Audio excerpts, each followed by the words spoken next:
Менталното здравје е во основа на човечката способност да размислува, чувствува, учи, работи, да гради значајни односи и да придонесува за заедницата.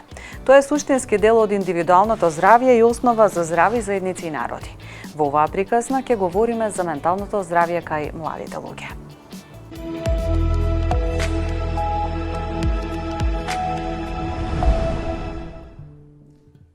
Организацијата за диалог и афирмација на средношколците и студентите ги застапува и им помага на младите луѓе, меѓу другото и кога станува збор за менталното здравје.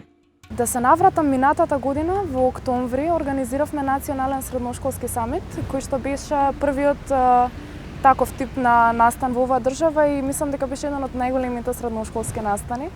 На истиот прва и главна тема на разговарање беше менталното здравје во училиштата, како училиштата може да асистираат во процесот на подобрување на менталното здравје кај учениците и слично. Така што истиот тој самит оваа година би го направиле повторно со средношколци, а следува во 2024 година првиот национален студентски самит, на кој што верувам дека истата тема превладува, така што доколку одлучат студентите кои што ќе бидат присутни, ќе се разговара за истата. Воедно, декларацијата која што беше изготвена на Националниот средношколски самит минатата година, ја доставивме до Владата на Република Македонија, Собранието на Република Македонија и останатите релевантни институции кои што се надеваме дека и оваа година ќе примат истата и ќе работат во насока на исполнување на резолуциите, а досега беа исполнети голем дел од резолуциите. Младите луѓе се свесни за своето ментално здравје, но сепак има потреба уште многу да се работи на оваа тема. Младите луѓе, особено нашата генерација, многу ја актуализиравме темата за ментално здравје, за грижа за себе. Мислам дека е тоа поради оние години кои што ги поминавме дома, затворени во COVID-19, во пандемија. И дојде до израз потребата да се социализираме, потребата да се грижиме за себе и дојде до израз сите оние предизвици со кои што се соочувавме. Сепак, еве например во образовниот систем, може би бевме оставени повеќе сами на себе, лице в лице со компјутера, не со професор, секако не по вина на професорите, но сето тоа допринесе да уште повеќе се крене свеста за менталното здравје кај младите. Пандемијата неминовно многу влијаеше врз животот и менталното здравје на младите луѓе. Многу влијаеше COVID-19, не само на мене, туку и на сите мои соученици, и на сите мои пријатели и пријателки, а верувам и на нивните пријатели и пријателки. Оно со кое што се соочивме, пак ќе кажам, беше лице в лице бевме со екран, а не бевме со професор. Тоа беше еден од големите предизвици со кои што се соочивме, нели, сами дома, само на компјутер, не се дружевме. И мислам дека последиците се уште ги чувствуваме, можеби сите оние кои што се уште и во средно и на факултет може да почувствуваат разлика како било претходно, а како има сега на училиште. Без разлика на полот, менталното здравје не засега сите подеднакво. Менталното здравје зависи од многу фактори, најпрвен во земјата фактори како култура, достапност до јавно здравство, достапност до образование, однос со родителите и слично, и секако социјалните притисоци и норми. Можам да кажам дека не е толку во Македонија, според нас зависи од полот. Секако и момчињата и девојчињата мораат и да знаат и да се грижат сами за себе и за своето ментално здравје. Младите луѓе се информираат и посветуваат внимание на своето ментално здравје, но постојат и исклучоци. Би рекла дека многу млади луѓе почнаа да се запознаваат со темата, почнаа многу опширно да ја разгледуваат, можеби. Се почесто гледаме обуки, работилници за ментално здравје, mental health awareness и така натаму, така што мислам дека би рекла најголемиот дел од младите знаат, но секогаш постојат оние средини каде што младите луѓе немаат достапност до можности за да се образуваат и за да научат малку повеќе за тоа како да се грижат за себе. Сепак, не секогаш младите луѓе сакаат да зборуваат за нивното ментално здравје. Постои стигма, да. Стигмата се однесува на тоа, нели, кјути ќе ти се смеат, кјути ти си луд и така натаму, но едноставно тоа не треба да биде така. И се повеќе мислам дека го разбираме тоа како концепт, дека не е ништо страшно, дека нема стигма во тоа, туку дека едноставно уште еден аспект на здравјето, исто како што и физичкото, исто и менталното здравје и истото влијае на нашата благосостојба.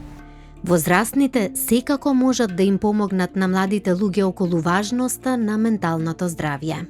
Поддршката и вниманието од возрастните, како и од родителите, така и од професорите, е многу важна. Не можам толку многу да го акцентирам тоа колку што е важна. Едноставно треба да се посвети внимание на децата, на учениците на училиште и на студентите, да се разговара постојано за менталното здравје, за начинот на грижа за себе и така натаму. Значи, тоа што накратко би кажала е внимание, поддршка и секако дестигматизација на менталното здравје и разговорот за истото. Бројни студии укажуваат на зголемена стапка на проблеми со менталното здравје за време на пандемијата, а адолесцентите се сметаат за особено ранлива категорија во поглед на нарушеното ментално здравје.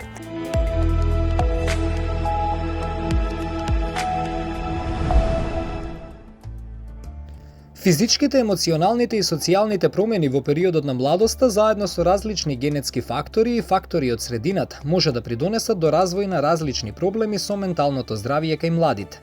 Менталното здравје влијае на начинот на кој децата размислуваат, чувствуваат и постапуваат. Детското ментално здравје е многу покревко од тоа на возрастниот, бидејќи децата се уште растат и се развиваат, не завршиле со некои развојни фази и тоа ги прави когнитивно немокни, но и без механизми во справувањето со одредени проблеми, збегнувања емоции или мисли.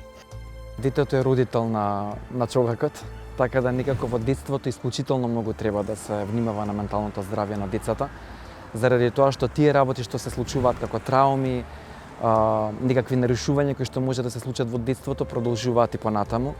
И барам јас сум од генерација каде што многу доцна дознав како треба и можам да се погрижам за тоа.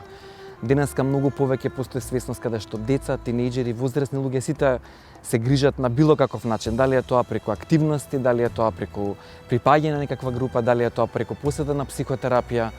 Апсолутно секоја возраст треба да работи на тоа, само зависи на кој начин тоа ќе биде направено. Не се исти методите, не се исти, како да кажам, не се исти оние аспекти што ги гледаме. Кај децата можеби тоа е нарушен сон, некогаш е палтачење, многу често децата се жалат на болки во стомак, кај тинејџери тоа е нели асоцијално однесување, анксиозност. Семејните односи се многу важни за развојот на детето и неговото ментално здравје. Заради сите тие податоци кои што ни се достапни, се истакнува потребата од развивање повеќе активности во промоцијата и превенцијата на менталното здравје и менталните нарушувања. Така да еден дел е секако и фокусот на родителството и важноста на родителството во однос на одржувањето на менталното здравје кај младите, затоа што се смета веќе долго време од кога се проучува ова поле дека првиот контакт кој го имаат децата е обично со родителот или тој старател или згрижувач кој им е во непосреден близок контакт кој овозможува првично регулирањето на нивните и емоции, доживувања или сожвакување на некој начин, им дава некаков тип на модел на однесување во кој што децата подоцна и развиваат доверба и во своите способности и доверба во контактите со други. Значи тоа е доста критичен момент и ова е доста критичен, мислам, важен однос што се развива помеѓу родителите и децата и од тоа што го дознаваме е дека и еден од важните фактори, особено важни фактори кои влијаат на развојот на децата и на нивното ментално здравје е токму интеракцијата која имаат со родителите и квалитетот на таа интеракција. Од тоа што се покажува, мислам, постојат и кај нас се развиваат програми за родителски вештини, тоа е една форма на превенција ментално здравствени нарушувања понатаму и во животот, каде што се дава акцент повеќе на позитивните родителски вештини, на ненасилни дисциплински практики воглавно, кој што се покажува како и протективен фактор во однос на развојот на децата. Родителот ја игра најзначајната улога во воспитувањето на неговото дете и за неговиот развој како личност. Дефинитивно семејната средина е основата, базата, клетката, нели, за развој на секоја една личност и иако родителите можеби не секогаш го знаат тоа, но ние многу убаво тоа можеме да го процениме и знаеме, нели, некогаш кога нешто не функционира, каде е сето тоа и која е причината за одредено однесување кај некое дете. Најважна во семејните односи е љубовта и покажувањето како вистински се сака. Детето учи од тоа што го гледа, всушност. Сите ние возрастните, пред се родителите, се пример за детето, така и во реакциите на стрес. Доколку родителот при состојба на стрес реагира со агресивно однесување, тоа ќе се провоцира и кај детето и детето ќе приложува таков тип на однесување. Родителот да знае кога со детето треба да се биде другар, а кога родител, да ја имаат изградено таа граница. Преку своето однесување најдобро може да го научи своето дете да не биде себично и дека радоста е поголема кога се дели она што го имаат со другите. Родителот е првиот модел кој ги вградува во детето вредностите. Единствен е патот, а тоа е заеднички сите да соработуваме околу целата таа мисија и визија, да направиме ментално здрава личност. А што тоа подразбира? Тоа подразбира дека возрастните сите, наставниците и родителите секогаш мора да се во постојана и отворена комуникација. Кога ќе има проблем, да не се префрла топката од едните кон другите, туку заеднички да се седне на маса, да се разговара во длабочина, ако треба, околу проблематиката, да се најде соодветно решение.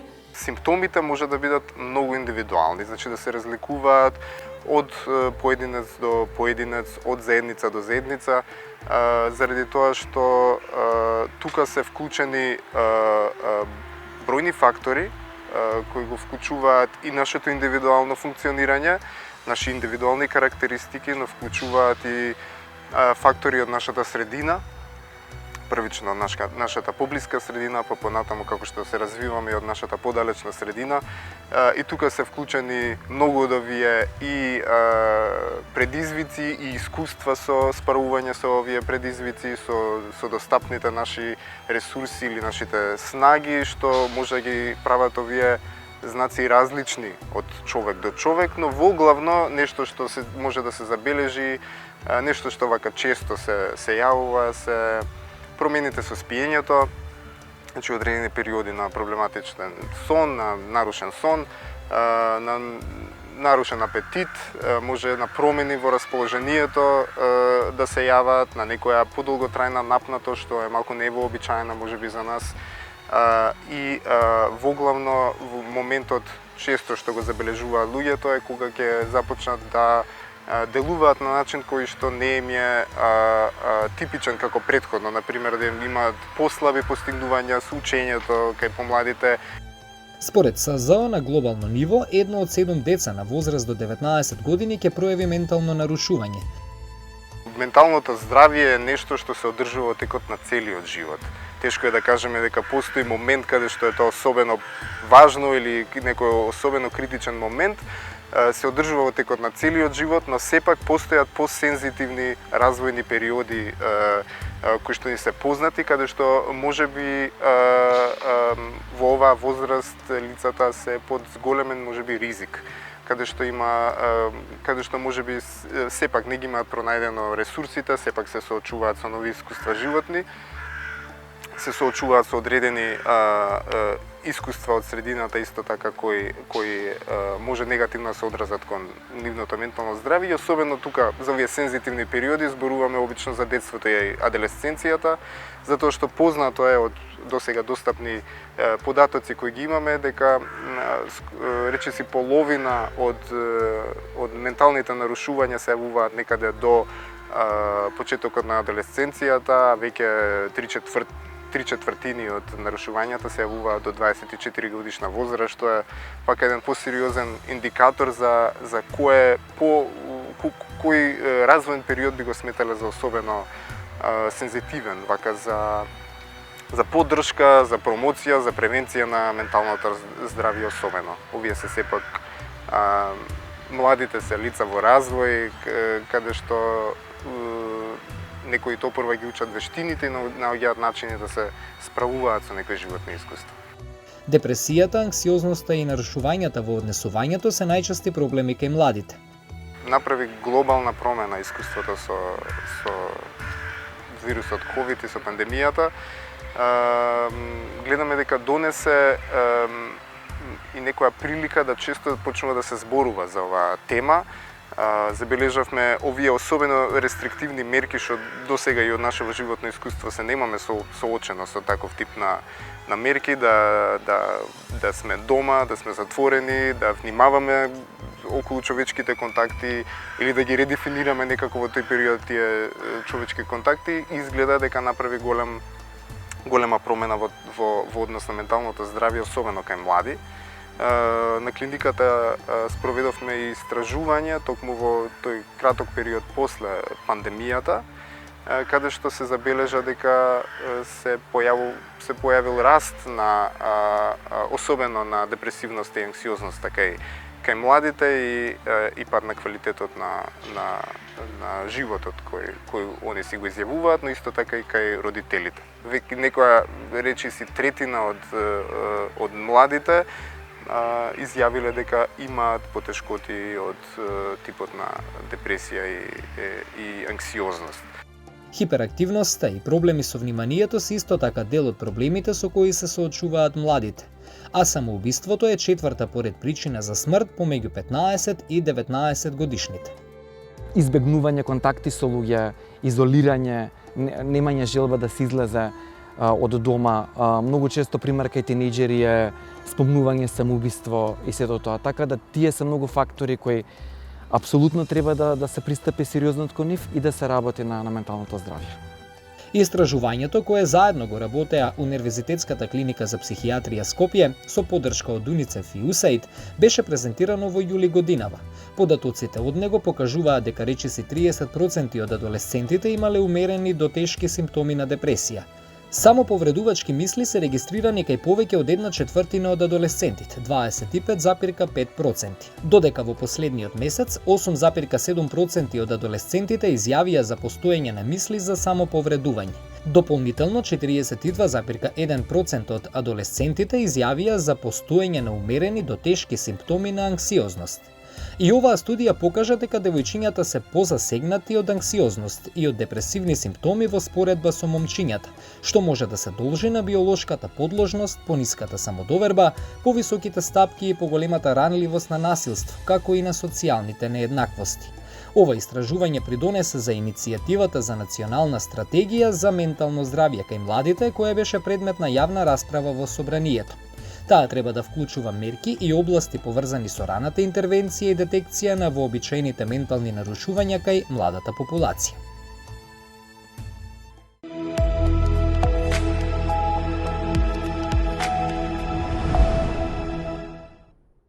Зошто е важно менталното здравје кај младите луѓе? Една доста актуелна тема која што секојдневно се зборува ментално здравје за деца, возрастни, млади.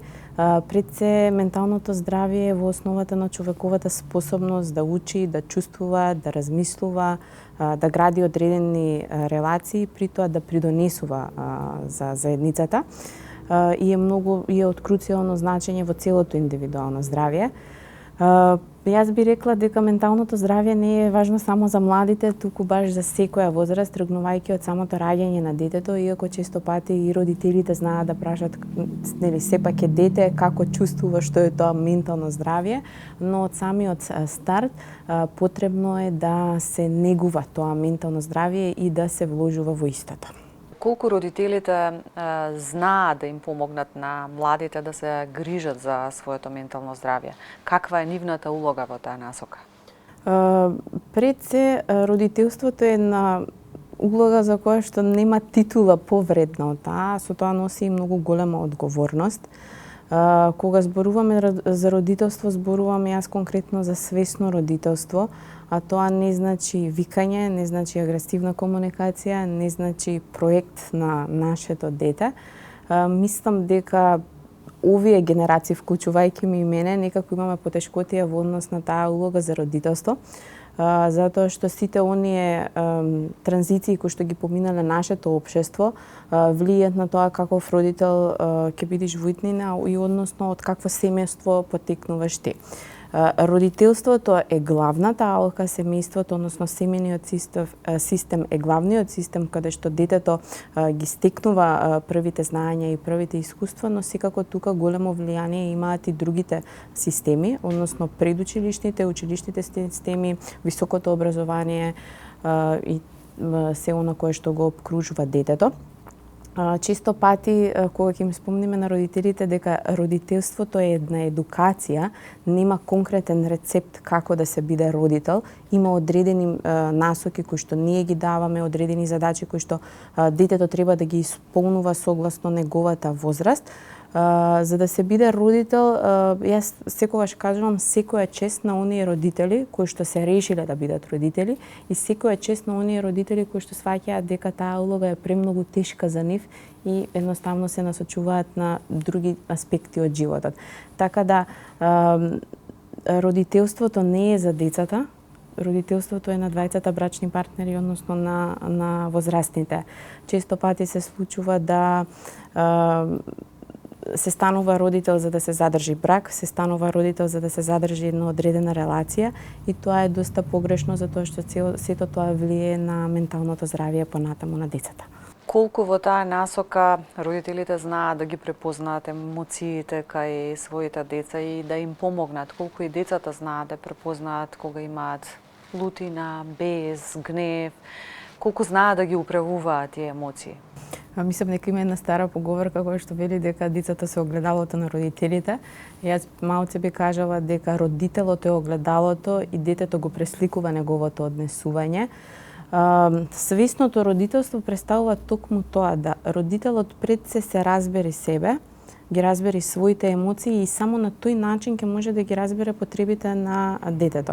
Во овој период праксата мене што ми покажува е дека се уште можеби имаме одредена свесност, изборуваме гласно за емоционална интелигенција, за ментално здравје и кај возрастни и кај деца, но се уште ни фали активирањето и барање на поддршка отколу тоа како се негува менталното здравје или како се препознаваат емоции. Има голем број на млади лица и тоа стручните лица нас нарадува кога доаѓаат и бараат помош. Зборувам за млади лица тинејџери, они ги носат родителите во центрите, во советувалиштата и некако они им ја отвараат вратата дека треба да се поработи на менталното здравје. Колку можат да ги препознаат емоциите, не би рекла дека се уште тоа е на некое задоволително ниво, затоа што, ајде, ќе пробам да ги разграничам според возраст. Деца до 6-та година во пракса се случува да се уште немаат таа емоционална зрелост и не се толерантни на фрустрација и имаат изливи на бес, паника, експлозивно однесување, тантруми кои што се појавуваат на 2-та, 3-та година се пролонгираат и се појавуваат во 6-та година. Самите проценти, иако јас сум повеќе за квалитативните истражувања, ни покажуваат дека ајде во онаа адолесцентска возраст и животна фаза на пубертет се поголем и поголем е процентот на анксиозност, на депресивност, на деца кои што имаат обид, односно суицидалност, така да тоа ни зборува дека не сме се уште на некое ниво каде што младите, децата, воедно и родителите добро ги препознаваат своите емоции и ги регулираат. Во таа насока, кој период од детскиот развој е најголем претизвик за менталното здравје? Дали можеби адолесценцијата е најтурбулентна и дали можеби тогаш се случува хаос во поглед на менталното здравје? Да. Ние ја нарекуваме фаза на земјотрес, затоа што тогаш самото лице, односно самото младо лице доживува промени, нели, примарни и секундарни, се случува промени во хормони, менталната зрелост е на сасвим друго ниво, а воедно општествениот притисок кој што денес го има, прави премногу голем притисок да они се споредуваат. Односно сето тоа кое што се пласира на социјалните мрежи, целата таа совршеност која што се гледа на еден рилс, на едно TikTok видео, го прави детето, младото лице во адолесцентска возраст да се чувствува многу повознемирено и тенденциозно да се движи кон таа совршеност која што не е можна. Ние возрастните знаеме дека позади едно видео од 15 секунди стои цел тим и цела екипа за сето тоа да изгледа толку совршено, а младите лица ја немаат таа способност да разликуваат што е тоа што е нормално, односно што е тоа што е реално. Во однос на емоциите, сега ми текна еден пример од пракса. Пред неколку дена девојче од 15 години разговараме и ме прашува дали е нормално во одредени периоди од денот да не се чувствува толку многу енергично, затоа што постојано гледа на социјалните медиуми и на Инстаграм како сите се насмеани, ведри и позитивни. А јас вика се случувам со емоции на тага, со емоции на лутина, без, понекогаш не сум расположена, имам потреба или повеќе да одмарам и тогаш сватив дека навистина е изместена тоа познавање нивно, колку они немаат створено слика дека во текот на едно секојдневие нашето расположение нормално е да се промени и нормално е некогаш во текот на една недела да сум поизморена и да не сум толку многу продуктивна. Ги споменавте мобилните телефони, би сакала да се надоврзам на тоа колку во таа насока зависноста или колку употребувањето на некоја возраст предшколска може штетно да влијае во детскиот развој и врз нивното ментално здравје. Се повеќе и повеќе родители заради брзиот начин на живот, стресниот начин на живот и заради тоа што никако не може да се избега моментот со тоа да не му се подаде на дете телефон, младите, односно во ран детски развој, децата се изложени пред малите екрани. Има многу големо влијание, се поголем и поголем е процентот на деца кои што имаат проблем со говор, деца кои што имаат дисхармоничен развој, деца кои што кога ќе тргнат на училиште фокусот и вниманието е на многу ниско ниво. Имагинацијата не е на задоволително ниво да они знаат како се игра, затоа што премногу време поминуваат пред тој екран.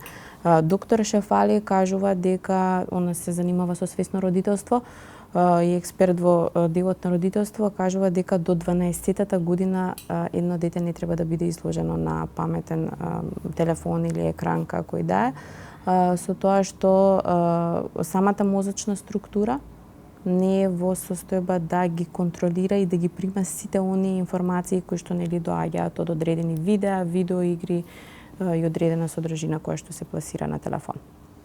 Депресивност, анксиозност се најчестите одговори кои младите луѓе ги посочувале како проблеми со нивното ментално здравје, особено по пандемијата. Зошто е тоа така? Точно е тоа, депресивноста, анксиозноста, проблеми во исхраната, страф, суицидалност како една од, мислам дека таму најголема бројка имаме кај младите лица.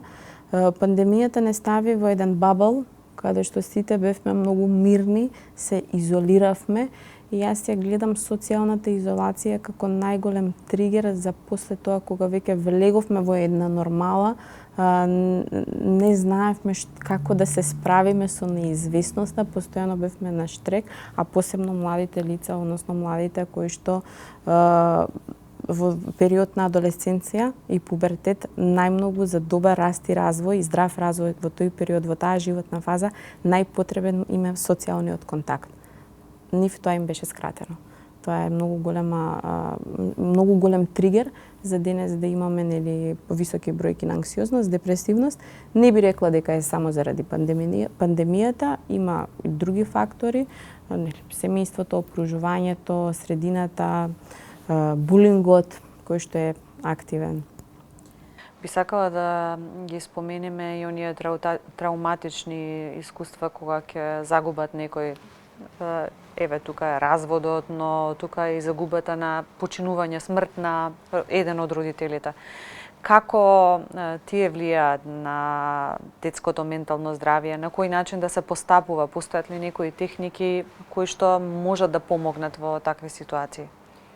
Мислам дека кога и ние ги работиме за губите во однос на смрт на одреден член од семејство, немаме збор да ја опишеме таа тешкотија и со тоа посебно кога младите лица доаѓаат и бараат помош. Она што јас прво сакам да го кажам како совет за родителите, кога доаѓа таков момент од животот, често пати во пракса родителите одреден временски период ја кријат веста дека лицето блиско е починато. И тоа не е добро затоа што секогаш кога има одредена тајна и кога се крие некаков таков момент, од лицето кое што крие најмногу чувствува.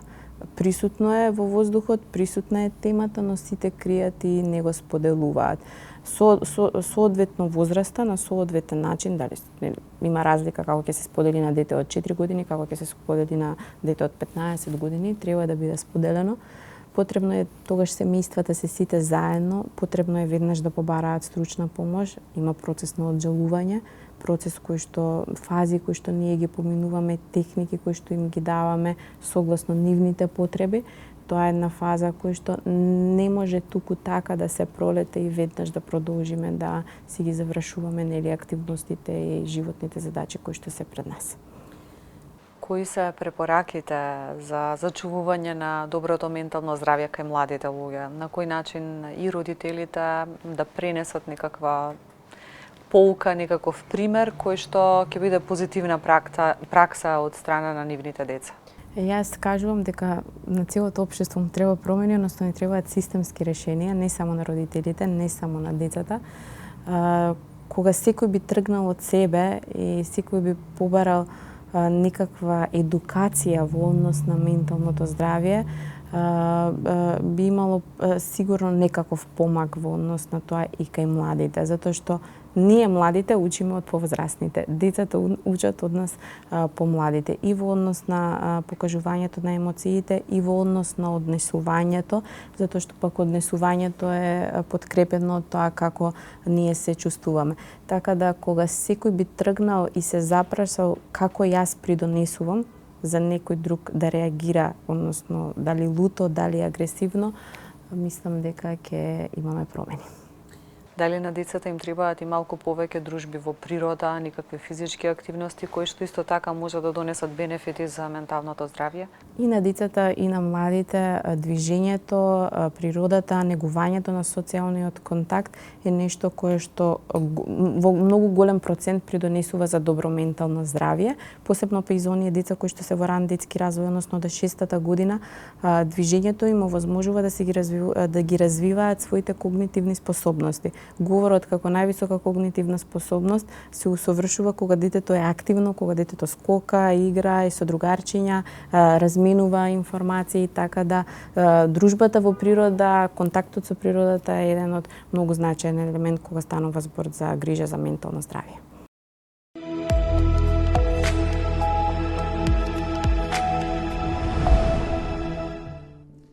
Иницијативата произлеза од одржана тркалезна маса со представници на младинските организации, но и луѓе кои што се стручни во фелата, кои што работат на менталното здравје долги години, кои што се нели психолози, доктори и слично. И се разви дискусија дека Македонија нема национална стратегија за ментално здравје кај младите луѓе. Тоа беше во период после ковидот, каде што највеќе младите беа допрени со проблемот на менталното здравје, но веќе можеме да видиме со се она што се случува и во регионот, но и кај нас, насилството кое што го имаме, врсничкото насилство, булингот, дека навистина е потребно свесноста за менталното здравје да се крене на многу повисоко ниво. Од тука експерти работеа на таа како да кажам сега, нацрт верзија на националната стратегија и во собранието како клуб на млади одржавме јавна дискусија поднос на истата и очекуваме истата да дојде во финална верзија, односно владата да ја усвои и да може да се промовира. Националната стратегија е всушност мерки и патокази што треба државата после тоа да направи. И највеќе фокусот ставен на раната детекција на болестите и психолошките појави, како што се анксиозноста и депресијата, кои што многу малку се третираат. Она што треба да следи по усвојување на националната стратегија е измена на одредени закони, како што е законот за ментално здравје, кој што последен пат, тој е донесен 2006 година, последен пат е менуван во 2015 година. Меѓутоа, тој закон ги третира менталните болести и душевните состојби. Не го третира делот со психотерапијата и она што исто недостасува на Македонија како држава е статистички податоци, иако од неформалните статистики може да се види дека зголемен е бројот на особено млади луѓе кои што побарале психолошка помош и советување. Очекувам да биде час поскоро усвоена, затоа што постои консензус во собранието од страна на сите пратенички групи, но како што кажав, таа стратегија треба првен да ја прифати владата. Таа е во драфт верзија, се уште има процес на изготвување, кога ќе биде во финална верзија треба да се усвои од владата, доколку креаторите проценат дека треба да помине во собрание, ќе усвои собранието и таа ќе биде патоказ понатаму за мерките што ќе се превземаат, односно низата правни акти кои што ќе следат и нивните измени, но и она што значи едукација и подигање на свеста, затоа што не е само законот за ментално здравје, но менталното здравје може да се вклучи во низа други закони, како што е законот за основно образование, законот за средно, па и законот за високо, каде што ние како млади пратеници, односно пратениците од клубот за млади, бараме да има и посебни канцеларии за психолошка помош и советување и на универзитетите, но и во средното образование и она што е неопходно да се воведат задолжителни часови, дали тоа ќе проценат службите, ќе биде 2 пати во месецот или повеќе пати или помалку, кои што ќе ја подигнат свесноста, бидејќи кај нас за жал како земја се уште постои стигмата и кога вие ќе кажете дека сте побарале психолошка помош и советување, тоа го третираат дека имате некаква болест. Од тоа колкава ни е свесноста за менталното здравје и какви генерации ќе создаваме, зависи од тоа колку се грижиме за истото. Споменав, имаме случаи на врсничко насилство, кои што и како влијаат на самото ментално здравје. Гледаме денеска што се случува и во Кочани, громорозно убиство. Тоа сето е рефлексија на какви генерации создаваме и колку рано ќе утврдиме доколку постојат одредени борби со кои што секој од нас како човек се соочува. Се што е на време детектирано, затоа и кажав рана детекција и превенција, може да биде превенирано да не достигне до подлабоко ниво на нарушување. Едно е кога вие ќе детектирате дека има, например, одредена личност анксиозност, друго е кога тоа ќе прерасне во депресија и кога понатаму може да се манифестира со сериозни психолошки заболувања. Како политичар можам да се борам во делот на правната регулатива, меѓутоа и секој од нас треба да се бори да се покране свесноста. Не сме повеќе да ни биде табу тема дека сме побарале психолошко советување или психолошка поддршка. Секој од нас во одреден сегмент од животот поминува некои фази каде што му е неопходна помош. И најчесто, ќе кажам, па можеби помеѓу политичарите, уште постои срамот дека леле ќе ме кажат дека сум бил, ќе сметат дека сум лабилна или непресметлива личност. Не, градењето на здравјето не значи дека вие имате некакво нарушување, но едноставно некогаш ви треба помош и поддршка за процесите низ кои што минувате во животот и тоа не е срамно и не треба никој да биде стигматизиран ако побарал помош од психотерапевт. Напротив, треба да стане нормално нешто и луѓето да не се срамат да кажат и да се споделат искуство дека биле побарале помош, се советувале со некого, дека тоа позитивно влијаело на нивниот понатамошен тек на животот, затоа што стварно луѓе сме и сепак, сите имаме одредени предизвици и многу е добро кога имате кој да ви даде поддршка да поминете низ истите полесно. Од исклучителна важност е родителите да зборуваат со своите деца за важноста на одржувањето на контактите со другарите, пријателите, роднините, преку различни начини на комуникација кои ќе придонесат за подобро расположение и поголемо задоволство кај сите.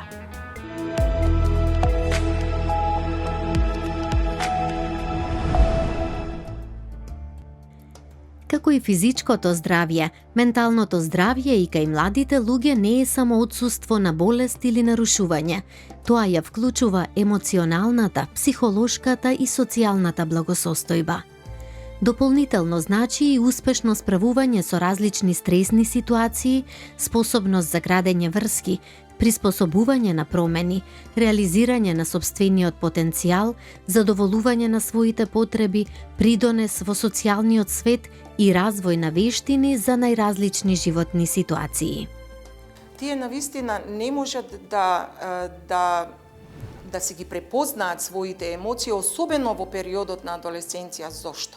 Затоа што тие си се себе си сами центар на внимание, влегуваат во конфликтни ситуации многу лесно со родителите, со наставниците, со возрастните, затоа што на себе си гледаат на поинаков начин, отколку ние што нив ги гледаме. На менталното здравје влијаат различни фактори. Факторите кои може да придонесат за зголемен стрес во младоста се изложеноста на неволји, притисокот да се припаѓа во врснички групи, родовите норми, влијание на медиумите, квалитетот на семејниот живот и релации, изложеност на насилство, малтретирање, грубо родителство и тешките социоекономски проблеми. Некои млади се повеќе изложени на ризик од влошување на менталното здравје поради условите на живење, срамот, дискриминацијата или исклученоста, или пак поради недостаток на пристап на квалитетна поддршка и услуги. Тука се вбројуваат и оние кои што живеат со хронични болести, нарушувања од аутистичниот спектар, интелектуална попреченост или некоја невролошка состојба, бремени адолесценти, млади без родители или млади од малцински етнички групи и други дискриминирани групи. Традиционално гледано, оние стереотипни природи, машко си, момче си, немој да плачеш, покажи цврстина, некаква, нели, која прилега на машко, не им одело во прилог на момчињата во однос на емоционалниот развој. Зашто да не може да се расплаче ако е машко? Зашто да не може да покаже чувства ако е машко? Мислам, така што денес веќе се надминуваат тие работи за среќа и во самото воспитување и социализирање и на момчињата и на девечињата, современите родители, сакам да верувам, и знам доста примери, апсолутно или не ги ставаат во тие стереотипни улоги. Меѓутоа, да, секогаш е полесно да зборуваме за убавите работи, за силните наши страни, за убавите чувства. Потешко е кога треба да се соочиме и самите, ние со некое наше негативно или непријатно чувство, или пак уште потешко можеби со туѓо, затоа што не сите реагираат на ист начин. Знаете, кога ќе се соочат со некој кој е вознемирен или многу тажен или растревожен, расплакан и така натаму. Некои едноставно не се снаоѓаат, значи немаат вештини како да изреагираат во таква ситуација.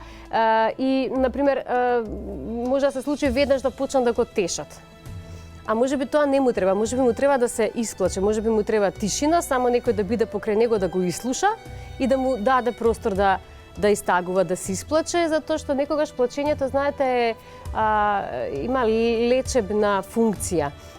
Олеснува кога ќе се исплачеме, или секое соочување со непријатната емоција или непријатното чувство не мора да значи наша слабост или нешто негативно. Напротив, ако се соочиме, можеме да си дадеме шанса да ја изживееме, да ја преживееме и да продолжиме понатаму. Проблем е кога, или може да биде проблем ако пакуваме се во себе и ги натоложуваме. Чувствата не ги манифестираме за да не делуваме, слаби, некомпетентни, премногу чувствителни и слично. И сега зошто тоа може да биде проблем? Секоја таква неисканализирана, неиспразната емоција, напластена внатре, таа нема да се изгуби. Тоа е како енергијата, таа ќе се трансформира во нешто друго. И секој од нас до одреден степен може да наталожува во себе и ќе излезе таму каде што ни е најслабата точка.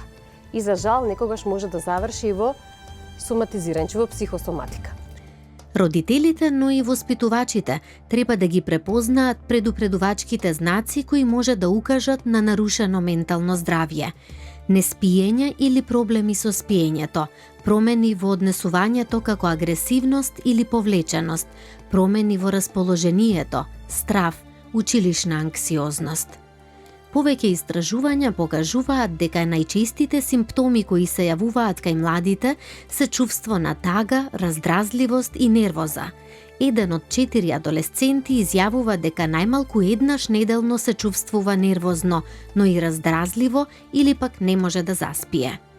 Ја можам обично да кажам од моето искуство и од тоа што јас го забележувам е дека има се повеќе млади, особено сакам да истакнам, кои се подготвени да разговараат, кои посегнуваат по помош за проблеми кои се уште се во нивниот зачеток, така да забележуваат рано дека или навремено дека можеби нешто се случува за кое што би сакале да поразговараат, да развијат нови перспективи, некогаш да си ги нормализираат и своите однесувања и реакции, така да од тоа што го забележувам се случува и во порана возраст, да се јавува се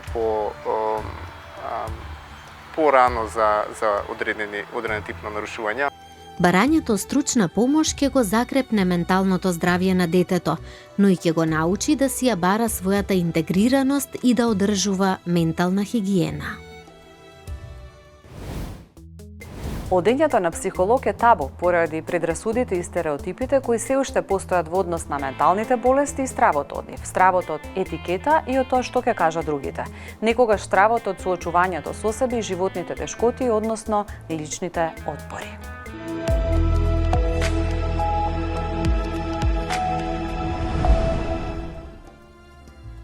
Само ментално болни луѓе посетуваат психолог. Ова секако дека не е точно. На психолог одат и луѓе кои што не се соочуваат со болест или психолошко растројство, туку можеби со тага од загуба, дилема пред значајна одлука, а некои едноставно бараат совет и помош за некоја професионална одлука или животен предизвик, или можеби само да се слушнат себе си наглас и да поразговараат со стручно лице. Никој не треба да се срами да посети психолог, психотерапевт или било кој друг професионалец од областа на менталното здравје. Барањето помош е знак за висока свесност за себе, преземањето лична одговорност, храброст, љубов и грижа за себе, која секој човек треба да ја има.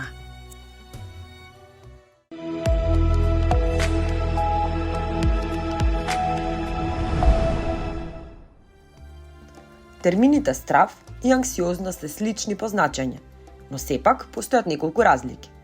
Во однос на времетраењето, стравот трае кратко и исчезнува во моментот кога заплашениот ја совладува или избегнува опасноста, додека анксиозноста трае подолго и се повторува почесто, независно од просторот и времето.